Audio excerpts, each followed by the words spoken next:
నమస్కారం, ట్రెడిషనల్ ఫుడ్కి స్వాగతం.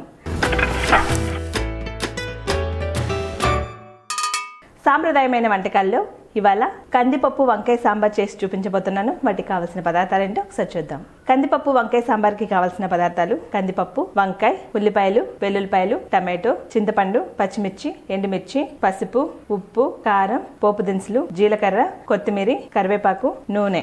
తయారు చేసుకునే విధానం: ముందుగా స్టవ్ వెలిగించుకొని పప్పు ఉడికించుకుందాం. పప్పు ఉడకడానికి సరిపడా నీళ్లు వేసుకుందాం. ఇప్పుడు కందిపప్పుని శుభ్రం చేసుకుందాం.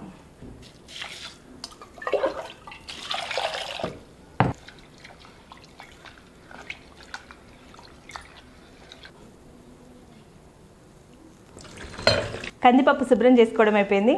ఇప్పుడు దీన్ని నీళ్ళలో వేసి ఉడికించుకుందాం. పప్పు ఇందులో వేసుకున్నాం కదా, దీన్ని ఒక 15 నిమిషాల పాటు బాగా ఉడకనిద్దాం. పప్పు ఉడుకుతూ ఉంటుంది. ఈలోపు మనం కూరగాయలు కట్ చేసుకుందాం. ఇప్పుడు ఉల్లిపాయ కట్ చేసుకుందాం.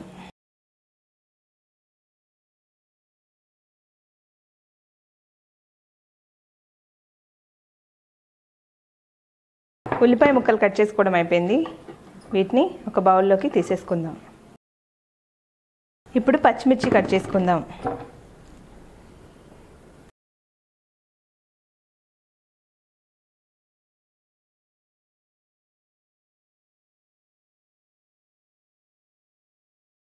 పచ్చిమిర్చి కట్ చేసుకోవడం అయిపోయింది. దీన్ని ఒక బౌల్లోకి తీసేసుకుందాం. ఇప్పుడు వంకాయలు కట్ చేసుకుందాం. వంకాయని పొడవుగా కట్ చేసుకుందాం.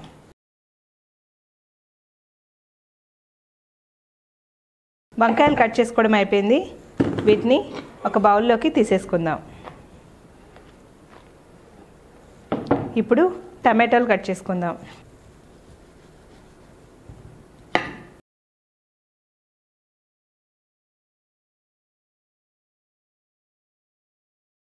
టమాటాలు కట్ చేసుకోవడం అయిపోయింది. వీటిని ఒక బౌల్లోకి తీసేసుకుందాం. కూరగాయలు కట్ చేసుకోవడం అయిపోయింది. ఇప్పుడు పప్పు ఉడుకుతోందేమో చూద్దాం.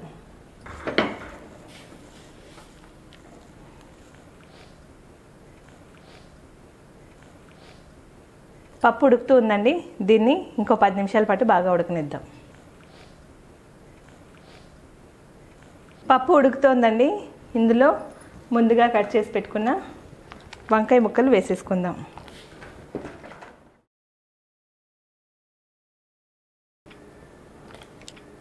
అలాగే పచ్చిమిర్చి ముక్కలు వేసుకుందాం. ఇప్పుడు కొన్ని ఉల్లిపాయ ముక్కలు వేసేద్దాం. ఇందులోనే వెల్లుల్లిపాయ ముక్కలు వేసేద్దాం. అలాగే టమాటో ముక్కలు కూడా వేసుకుందాం. ఇందులోనే కాస్త జీలకర్ర వేద్దాం. ఇప్పుడు కొద్దిగా కొత్తిమీర వేసుకుందాం. ఇందులోనే ఉప్పు వేసుకుందాం. కొద్దిగా పసుపు వేద్దాం. ఇప్పుడు కాస్తంత కారం వేసుకుందాం. ఒకసారి మొత్తాన్ని బాగా కలుపుకుందాం. ఇందులోనే ముందుగా నానబెట్టుకున్న చింతపండు రసాన్ని వేసుకుందాం. ఇందులో కొద్దిగా కరివేపాకు వేసుకుందాం. దీన్ని 10 నిమిషాల పాటు బాగా ఉడకనిద్దాం.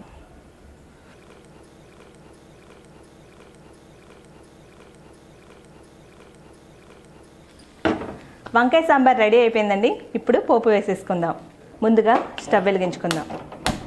ఇప్పుడు కొద్దిగా నూనె వేసుకుందాం. ముందుగా పోపు దినుసులు వేసుకుందాం. పోపు దినుసులు బాగా వేగాయి. ఇప్పుడు ఉల్లిపాయ ముక్కలు వేసుకుందాం. అలాగే ఎండుమిర్చి వేసేసుకుందాం. వీటిని బాగా కలుపుకుందాం. వీటిని ఒక కాసేపు బాగా వేగనిద్దాం.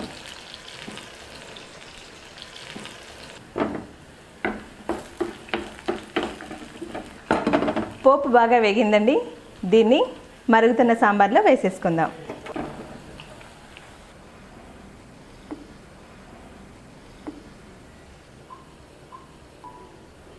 ఇందులో కొద్దిగా కారం వేసుకుందాం. ఒకసారి బాగా కలుపుకుందాం.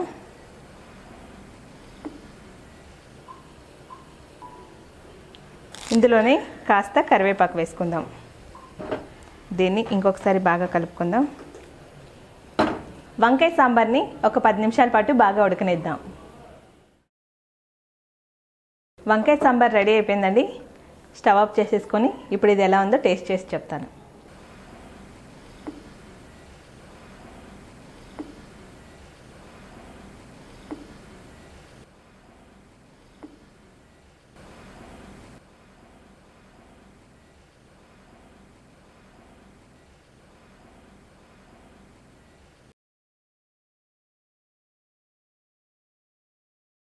వంకాయ సాంబార్ చాలా అంటే చాలా బాగుందండి. మీరు కూడా ట్రై చేయండి, తప్పకుండా నచ్చుతుంది. మా వీడియో కనుక మీకు నచ్చినట్టయితే లైక్ చేయండి, ఇంకా నచ్చితే షేర్ చేయండి. అలాగే మా ఛానల్ని సబ్స్క్రైబ్ చేసుకోవడం మాత్రం మర్చిపోవద్దు. నమస్కారం.